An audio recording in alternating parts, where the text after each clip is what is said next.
Někdy není problém v tom, co jíte, ale spíš v tom, co držíte uvnitř.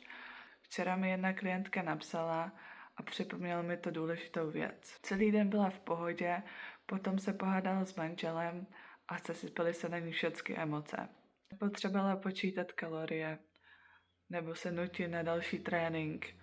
Prostě potřebovala prostor na to, aby vypla, procítila ty emoce a prostě strávila čas sama se sebou. Šla na procházku, zacvičila si jogu, zameditovala si a uvědomila si něco zajímavého. Často si myslíme, že problém je v tom, že nejsme dost disciplinovaní. Snažíme se víc jíst, víc cvičit a prostě se snažit více. Ale kolikrát to není prostě o jídle nebo cvičení. Někdy je problém v tom, co v sobě držíme.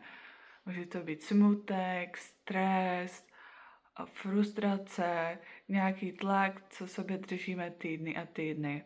A tělo si prostě řekne o pozornost. Proto s klientkama neřeším jenom spánek a výživu, ale zaměřujeme se i na energii, spánek a prostě co je potřeba řešit i v běžném životě. Proto v programu Restart for Women pracujeme nejen na výživě, ale i na zvládání stresu a budování návyků, které vydrží.